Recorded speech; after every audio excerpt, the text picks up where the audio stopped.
Ya,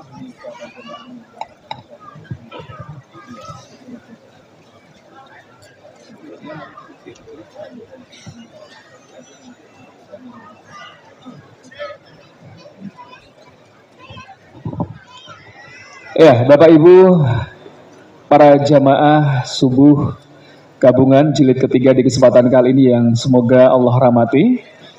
Ya, kita masih menunggu beliau Ustadz Alfian Tanjung ya. Masih ada keperluan sebentar. Dan tentunya kembali kami sampaikan permohonan maaf yang sebesar-besarnya karena beliau Ustadz Sihabuddin Abdul Muhyidd Al-Hafidh di kesempatan kali ini berhalangan hadir dikarenakan koneksi yang tidak bisa tersambung dengan baik ya. Sehingga tadi kita coba untuk menghubungi beliau melalui link Zoom ya. Internet tadi ternyata memang ada kendala. Jadi mohon maaf yang sebesar-besarnya beliau sampaikan tadi kepada para jamaah semuanya tidak bisa untuk memberikan tausiah di kesempatan kali ini melalui Zoom ya, atau juga menyapa panjenengan sami. Sehingga mohon maaf ya kepada panjenengan semuanya di kesempatan kali ini Ustadz Sihabuddin Al-Hafidh tidak bisa untuk membersamai kita, tapi insya Allah ya hati-hati ya, doa-doa dan sebagainya senantiasa terpautkan dengan kita sesama saudara muslim.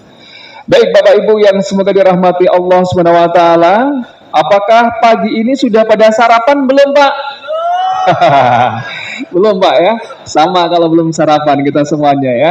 Tapi sudah ada snacknya tadi ya.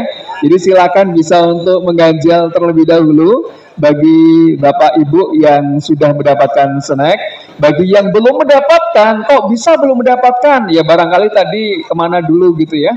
Nanti bisa menghubungi langsung panitia dan insya Allah sudah kami sediakan di sana. Dan jangan lupa kembali kami ingatkan bagi yang belum mendaftarkan ya, bagi yang belum mendaftarkan silakan segera untuk mendaftarkan diri sesuai dengan apa tadi yang sudah disampaikan oleh rekan kami Mas Wawan ya.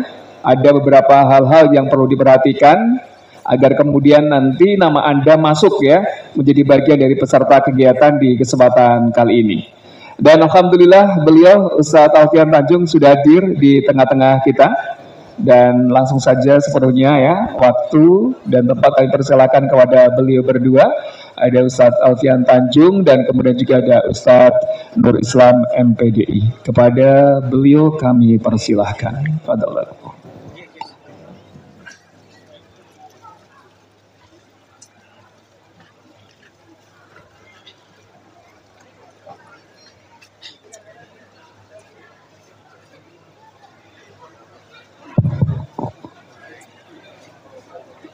Bismillah.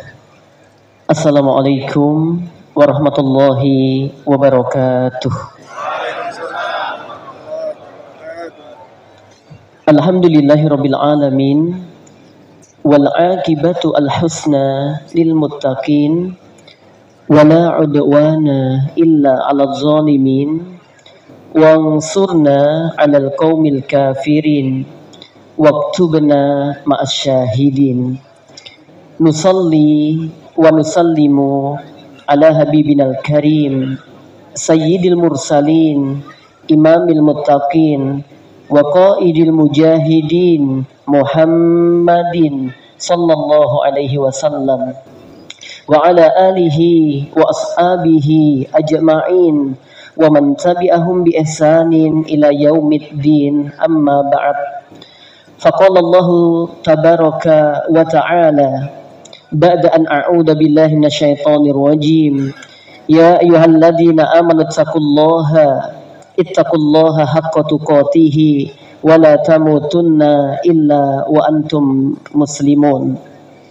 Wa qala nabiyyunal karim sallallahu alaihi wasallam majtama'a qaumun fi baitin min buyutillah yatluna kitaballah wa yatadarasuna bainahum illa nazalat alaihimus sakinah wa ghasyiyatuhumur rahmah wa haffathumul malaika wa dzakarahumullahu fiman 'inda faman batta'a bihi 'amaluhu lam yusri' lahu bihi nasabuhu rawahu Muslim wa qala Allahumma barik fi li ummati fi bukuriha.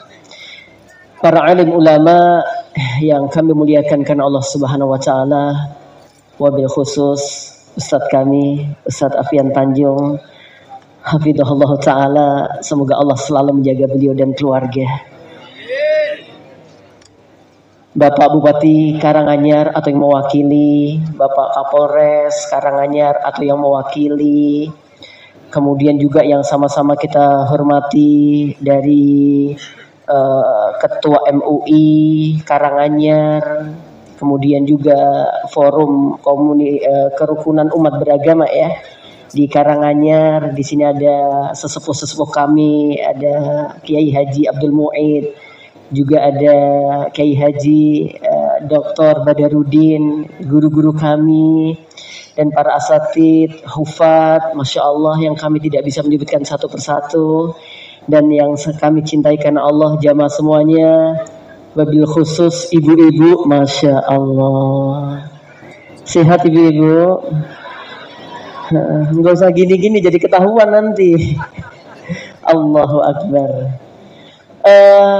Jamaah yang berbahagia, memang tertulis di sini moderatornya adalah beliau Ustadz Afian Tanjung.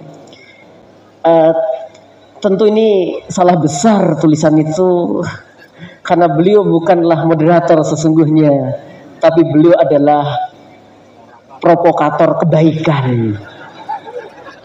Ya, provokator yang mengajak kita untuk masuk surga insya Allah. Jadi bukan moderator, tapi provokator kebaikan, Masya Allah. Emang kadang-kadang kebaikan itu perlu dipaksa-paksa begitu, sehingga ada Nabi Muhammad SAW itu tersenyum. Ya, dan Allah Subhanahu wa taala takjub. Kepada siapa tuh senyumnya Nabi? Kepada siapa tuh takjubnya Allah Subhanahu wa taala? Disebutkan kepada orang yang masuk surga dengan dipaksa. Ya. Jadi ada istilah dipaksa masuk surga. Gitu. Mending dipaksa masuk surga.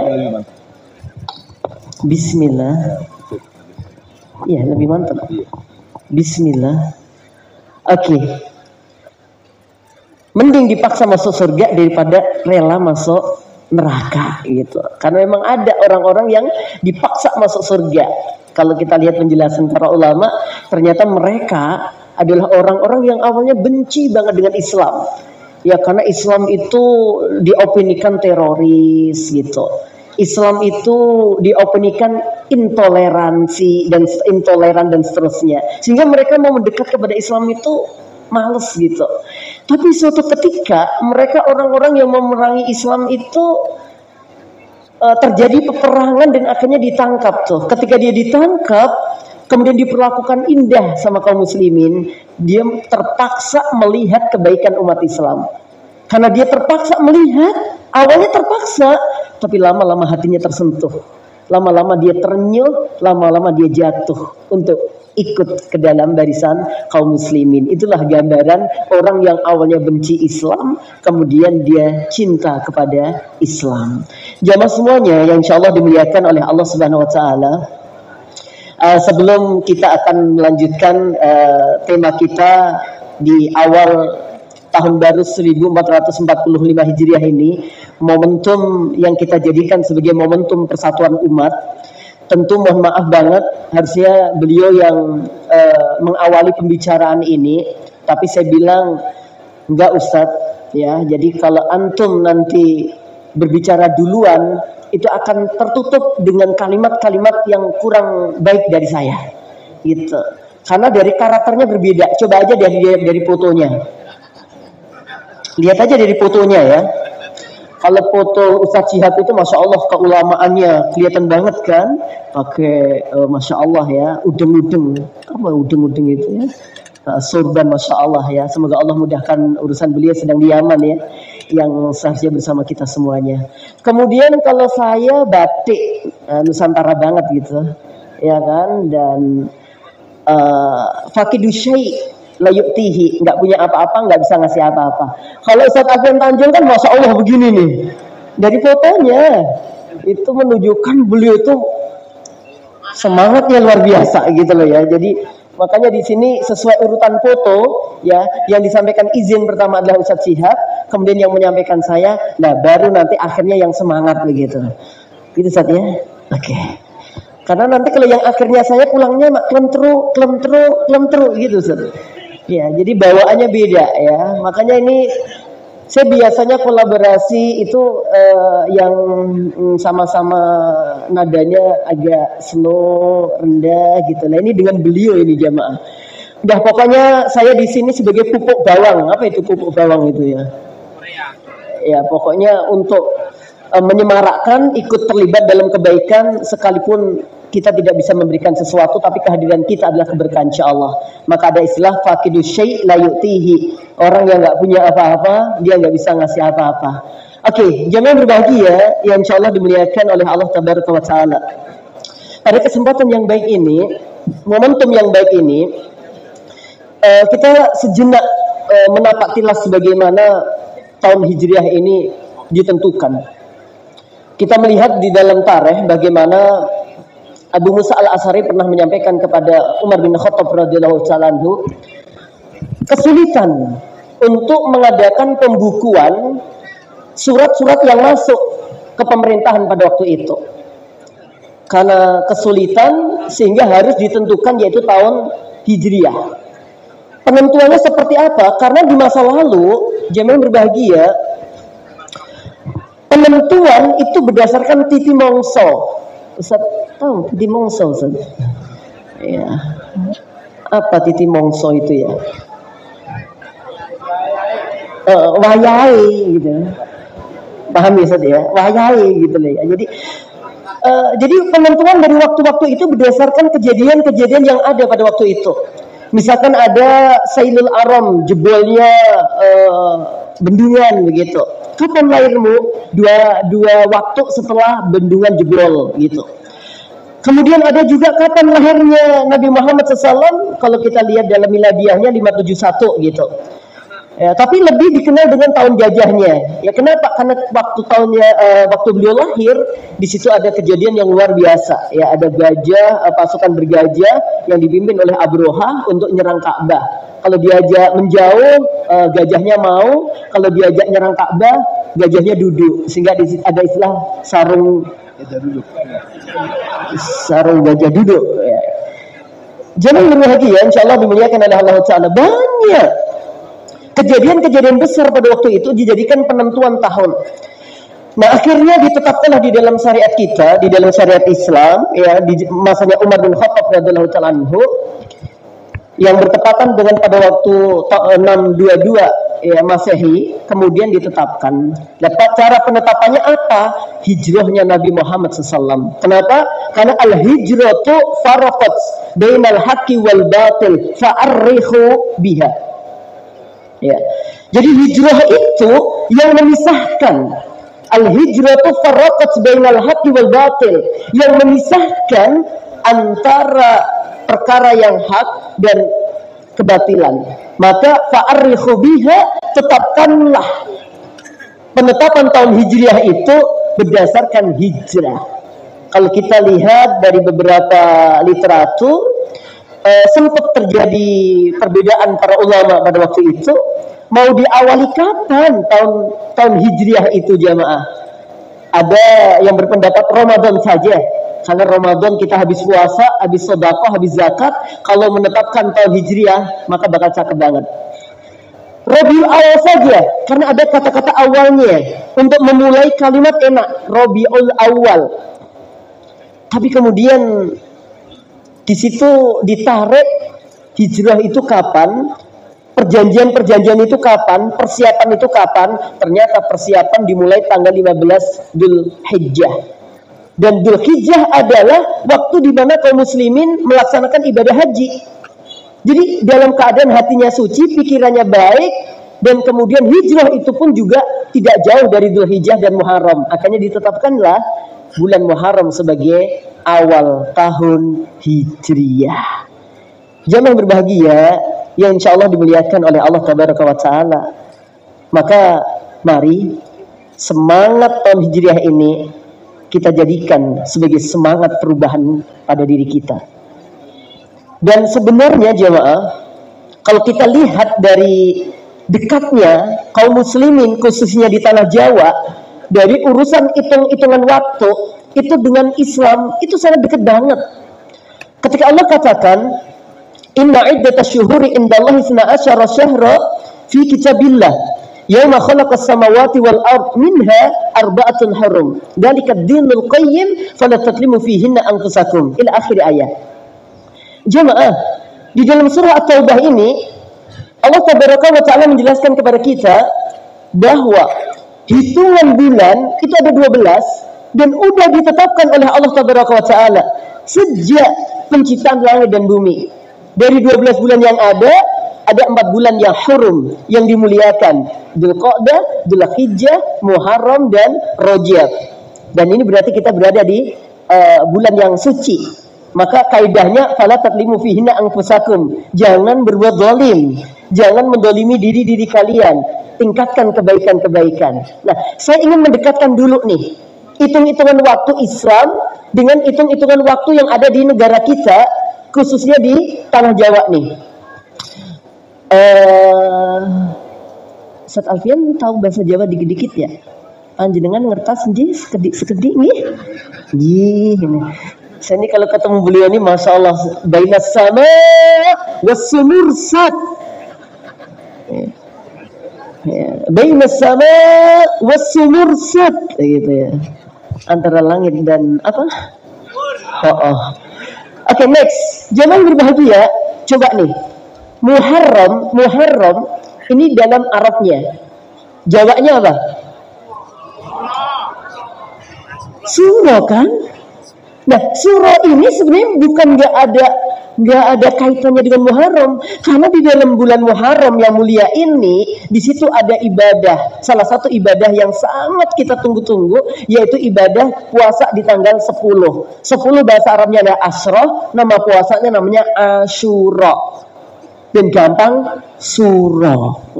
Jawa kan enak yang gampang-gampangnya aja kan ya, dari Asyura menjadi apa? Surah. Itu nyambung dengan Arab jemaah. Ya, Muharram tuh Asyura menjadi surah. Habis surah apa? Safar. Arabnya Sofar. Mungkin kalau ini ada ditahsin sama Syekh Doktor siapa kita? Imam kita ya, harus ditahsin itu Sofarnya itu ya. Bukan Safar tapi Sofar jemaah. Habis Sofar apa? Lakui, ya kan? Surah, Safar, terus mulut. Ini kalau nggak dijelasin jemaah dikira mulut ini bermulut, bakdo mulut, jenggot. Ini yang dimaksud mulut di sini adalah maulid. Di mana tanggal 12 Rabiul Awal yang mulia Nabi Muhammad SAW dilahirkan. Ya. Itu di Rabiul Awal di tanggal 12 lahir, bahasa Arabnya maulud gampang nih, mulut gitu kan ya. Habis mulut kemudian ba'da mulut, apa terus habis sini gitu jenggot gitu, bukan. Yang dimaksud ba'da mulut adalah Rabius Tsani, mulut ba'da mulut terus apa? Jumadil Awal. Kalau dalam Arabnya Jumadal Ula, karena Jumada itu muannas. Jumadal Ula. Ya, Jumadil Awal, terus Jumadil Akhir, terus Rejab. Ya. Biar mantep. Habis Rejab terus Ruwah Arwah. Ya kan? Arwah itu Sya'ban dan seterusnya. Hitung-hitungan hari coba. Hari pertama apa dalam bahasa Jawa? Ngat dalam bahasa Arabnya apa? Ahad. Kok yaduh banget ya? Kok ahad kok jadi ngat gitu loh jemaah? Ya, ahad ya. Saya mulai bertanya nih, kapan mulai berubah jadi minggu itu kapan gitu loh? Karena Arabnya ahad, kemudian di bahasa kita itu juga ahad sebenarnya. Hari kedua apa namanya?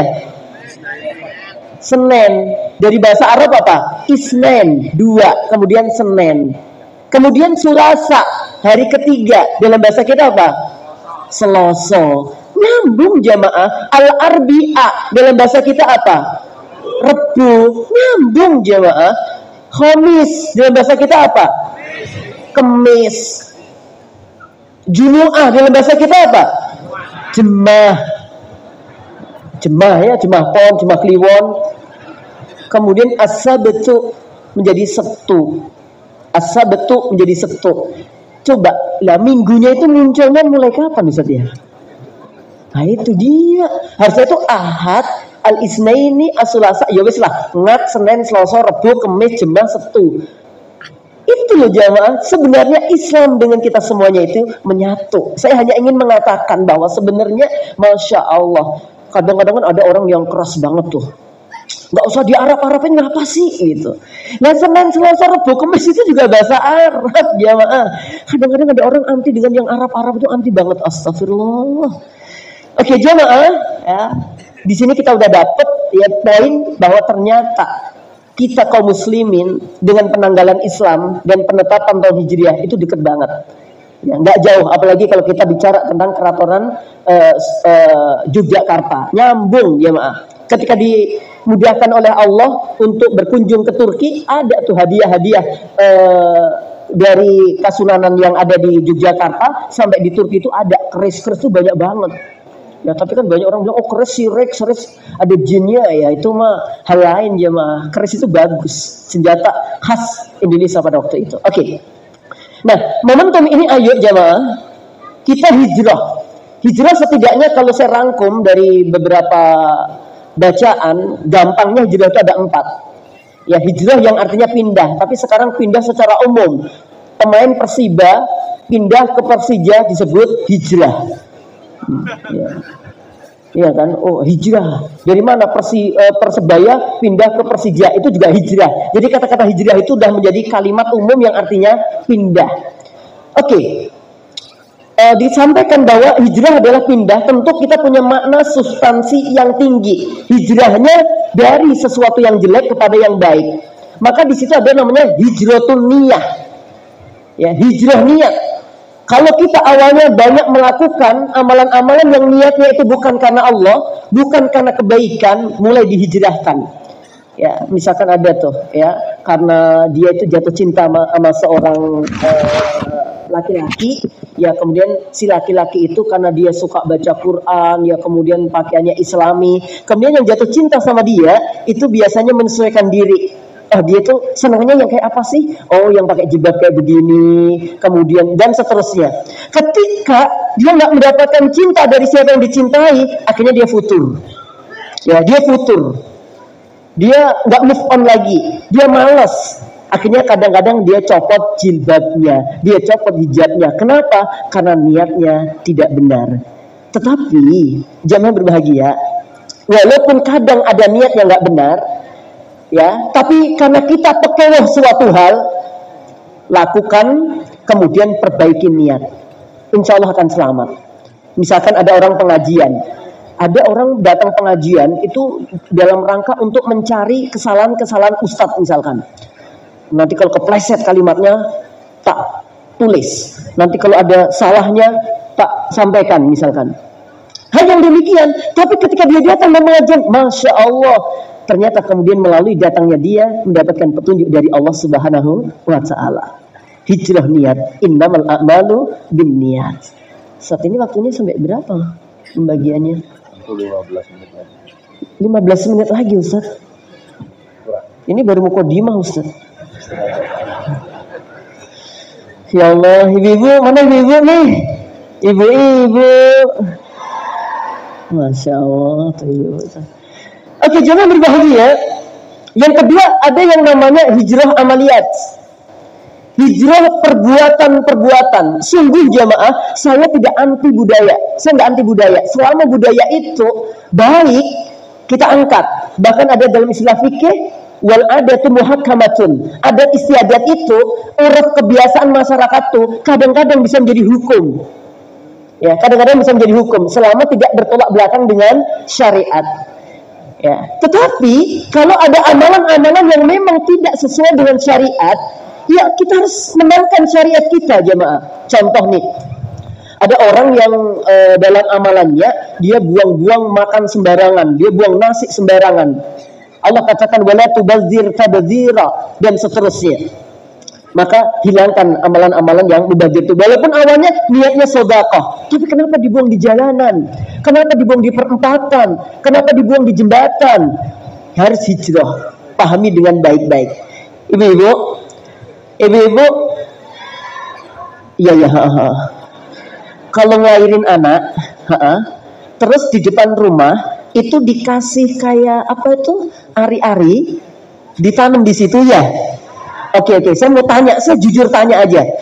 Itu kenapa ditanam di situ? Oh, sebagai tanda. Oke, satu. Alhamdulillah dapat jawaban Ustaz, sebagai tanda gitu. Yang kedua, kok dikasih lampu untuk apa itu, Ibu? Nah, aku tanya supaya dapat penerangan. Untuk siapa? Nggak, aku tanya untuk siapanya gitu loh. Oh, untuk anaknya besok. Oh, tapi saya DKI hari-hari ini. Oh, nah ini yang dicari ketersambungannya ada atau enggak gitu loh. Nah, uniknya lagi, it's very unique way. Males gitu loh. Di situ jamaah ada yang dikasih pulpen sama buku.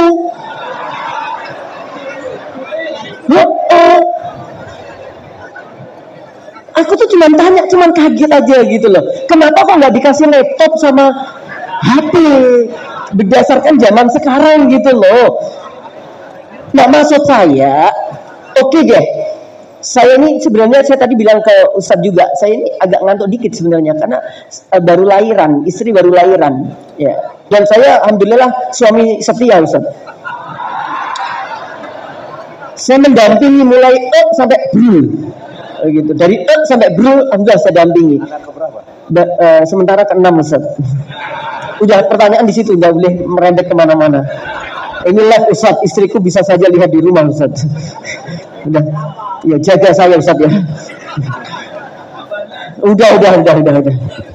Oke, itu tolong ditanam, jangan sampai nggak dikasih buku dan seterusnya. Jamaah sekali lagi, adat yang baik kita jaga. Tapi kalau kemudian ada pemahaman-pemahaman yang kurang nyambung dengan syariat, apalagi bertolak belakang, please deh. Jadi kita harus mulai hijrah. Paham? Mulai hijrah amalan. Ibu-ibu, kalau mau nengok bayi, kenapa sih kaki-kakinya dibawa ke dapur? Oh, enggak ada. Oh ya udah, tapi pernah kayak gitu dulu. Oh iya. Jadi ada kalau masuk mau nengok bayi itu kakinya dibawa ke dapur dulu. Sekarang nggak bisa dilakukan karena sekarang kompornya tinggi-tinggi. Jungkul dia jamaah gitu loh. Ya kalau nilai filosofisnya sih yang saya dengar katanya dia bawa oleh-oleh itu dikek pawon se gitu loh. Maksudnya ini ben gawe oleh-oleh gitu. Delok bayi ra gawe apa-apa blas gitu. Oke, jangan berbahagia. Hijrah amaliyah. Di sini ada pemuda-pemuda. Saya berharap pemuda-pemuda kesini tadi nggak bawa pacar. Kalau bawa pacar saya doakan pisah. Kalau pacar loh ya, maksudnya pacar yang pacaran gitu loh. Kan kadang-kadang ada orang memframing pacaran syariah gitu loh. Jadi pacaran yang jelas-jelas itu nggak benar tuh di framing pacaran syariah. Ayo kita ke ICK yuk gitu. Ini pacaran, bukan. Ini ya kalaupun pacaran ini pacaran syariah gitu. Ya terus naik motornya tuh ada hijabnya Ustaz. Jadi ada tasnya yang agak tinggi itu buat hijabnya. Kita nggak boleh bersentuhan loh ya. Enggak, kita kan syariah gitu. Nah kalau ini ada yang kayak begitu, saya doain pisah dia. Biarin aja Ustaz, jahat banget sih gitu. Iya. Kalau pisahnya karena agama, kemudian kalau memang dia mau nikah, ya nikah aja dengan syariat yang bagus gitu. Ya, oke. Maka hijrah amaliyat itu namanya, hijrah amaliyat. Jangan bawa-bawa syariat dalam kemaksiatan. Kemudian yang ketiga yaitu hijrah sifat. Ya, yang pertama hijrah apa tadi? Niat. Yang kedua amaliyat. Yang ketiga hijrah sifat. Ibu-ibu ada yang masih getak-getak bojone? Astagfirullah. Getak-getak itu bentak-bentak Ustaz. Galak. Ya. Oke, bapak-bapak masih ada yang pelit pada istrinya? Nggak ada ya? Ya ada. Kadang-kadang ada bapak-bapak pelit banget ya. Kalau istrinya pengajian, Pak, tolong dihargai. Jadi wanita itu sebenarnya butuh dua aja menurut saya. Karena jamaah saya itu 98% itu ibu-ibu ahwat-ahwat. Mereka itu butuh dua sebenarnya, penghormatan dan penghargaan, itu aja. Penghormatan tuh kalau udah masak, masya Allah masakanmu cakep banget, enak banget gitu loh ya. Kalaupun hambar, cari kalimat yang indah, kalimat yang mengenakan. Masya Allah masakanmu Bu, original, spesial, and pokoknya itu penghargaan mereka itu. Apa penghormatan? Yang kedua penghargaan. Penghargaan itu kaitannya fulus. Jadi ya sebulan sekali diajak ke toko Mas Doro, kayak gitu. Ya, wanita itu ya penghargaan dan penghormatan. Penghargaan diangkat dengan fulus, kalau penghormatan yaitu dengan tazkiyatun nufusnya. Gitu. Oke, jangan berbahagia, insyaallah dimuliakan oleh Allah Taala. Kemudian yang keempat ada namanya hijrah tempat. Ya, hijrah tempat ini artinya hijrah dari tempat yang nggak baik menuju tempat yang baik. Ingat di dalam kaidah ar-rafiq qabla tariq wal jar qabla dar. Pilih teman sebelum melakukan perjalanan, ya. Pilih tetangga sebelum kamu menempatkan rumah. Jadi tempat ini penting. Teringat bagi kita di dalam kitab Riyadhus Shalihin ada seorang dalam kisah Bani Israiliyat yang membunuh 99 orang, akhirnya menjadi 100. Karena yang ditanya pertama adalah ahlu ibadah, dia jawab nggak ada ampunan untukmu. Dia geser kepada ahlul ilmi, ada ampunan untukmu. Apa kata ahlul ilmi? Kamu pindah dari tempatmu ke tempat yang baik. Kenapa? Karena lingkunganmu nggak memungkinkan kamu untuk tobat. Kamu pindah, kamu hijrah tempat, kamu cari tempat yang baik. Perjalanan dia meninggal dunia, belum jauh dari tempat dia pergi. Akhirnya malaikat adab tarik dia ke neraka rencananya, malaikat rahmat tarik dia ke surga rencananya. Terjadi perdebatan, Allah turunkan satu malaikat lagi untuk menjadi hakim dari dua malaikat itu. Dan akhirnya dihitung, diukur, didekatkan oleh Allah menuju tempat yang dituju. Yang berbahagia, yang insyaallah dimuliakan oleh Allah Tabaraka wa Ta'ala. Sebenarnya saya baru mau masuk materi sebenarnya, tapi karena waktu saya simpulkan dikit-dikit aja, ya, dikit-dikit aja. Jemaah, dalam persatuan umat ini kita memang banyak fitnah. Kenapa sih? Ada buku judulnya cakep banget tuh. Min asbabi fil muslimina amama aduwihim wa ilaju ilaih. Sebab-sebab kemunduran umat Islam, lemahnya umat Islam di hadapan musuh-musuh umat Islam. Wa ilaju, dan bagaimana solusi untuknya. Di antara yang menyebabkan kaum muslimin itu pecah, rendah, kalah, yang pertama adalah jahluhum, kebodohan kaum muslimin. Bodoh urusan banyak. Bodoh urusan harta, bodoh urusan politik, ya bodoh nanti kalau politik beli aja. Saya beda ada hijabnya. Ya, ada hijabnya tentang ini.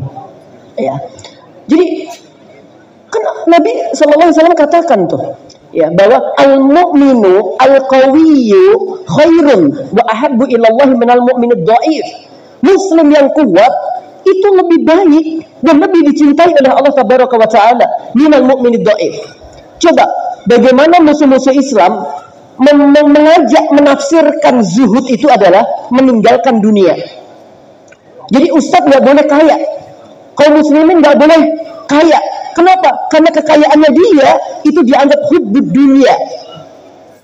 Saya pernah ditanya, Ustadz kemarin ngisi Makassar, iya, naik apa? Pesawat. Ustadz nggak zuhud. Maksudnya, ya kalau Ustadz zuhud, harusnya Ustadz tuh naik kapal. Saya bilang itu belum zuhud. Naik perahu itu juga belum zuhud, ngelangi. Itu baru zuhud ya, Mbak. Ngelangi itu berenang, Ustaz. Ya. Jadi jangan kaitkan zuhud dengan dunia. Zuhud itu amalan hati, jemaah. Ingat, semoga Allah menjaga beliau, Ustaz Rasyid Ridho Ba'asir. Ya, ketika kita belajar sama beliau mengatakan, menyitir dari perkataan ulama, kurang lebihnya az-zuhdu tarku minad dunya ma la yanfa'u lil akhirah. Meninggalkan urusan-urusan dunia yang enggak ada manfaatnya untuk akhirat. Artinya selama dunia itu ada manfaatnya untuk akhirat, ambil, raih. raih gitu loh jamaah. Gimana kemudian kita kaum muslimin akan menang kalau udah ideologinya bagus, kemudian menjalang pilihan diganti dengan 5.000, 50.000, 500.000, kemudian suaranya hilang. Sekali lagi ini politik, nanti di Ustadz Alfian Tanjung. Oke. Jadi lemah urusan harta, lemah akidahnya, ya kemudian juga lemah urusan sosial masyarakatnya. Maka pengajian ini solutif banget. Kalau hanya pengajian saja nggak ada sarapannya, ya bukan kenyataan, hanya harapan. Ya. Tapi kalau pengajian begini terus ada sarapan, itu lebih nyata daripada harapan, Ustaz. Sehingga dengan adanya sarapan untuk meraih harapan itu ada ketetapan. Ustaz. Oke. Untuk itu jamaah ya, karena banyak itu yang menyebutkan min asbabi dhafil muslimin ala amama aduwihim itu ada kebodohan, kelemahan, dan kita kuatkan itu. Nah, bagaimana cara menguatkannya? Ya, banyak hal.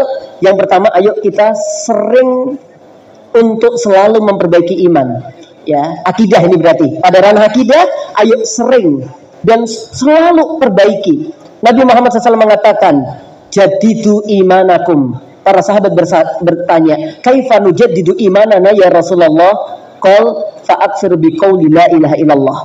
Perbarui akidah kalian, dalam arti iman kalian. Bagaimana kami bisa memperbaiki dan menguatkan lagi wahai Nabi? Selalu dan sering untuk mengucap la ilaha illallah. Yang kedua, sering bertemu dalam berbagai kebaikan. Teman-teman, ya, kita harus sering bertemu. Karena kalau kita jarang bertemu, adanya prasangka Ustadz Alfian tuh menakutkan loh. Wah, karena jarang ketemu. Coba ketemu sama beliau. Sejuk beliau itu, adem beliau itu. Yang adem tadi AC-nya atau apa sih? Ya, jadi orang kalau belum tahu beliau, kayaknya sanar gitu. Ya Allah, ngobrol sama beliau itu asik banget ya Mas. Coba nanti buktikan. Cara buktikannya, jangan pergi sebelum selesai apa yang disampaikan oleh beliau. Ya. Jadi seringlah bertemu, karena dengan pertemuan itu akan membuat kita enak. Jamaah, ada kasus di Solo, Karanganyar nih.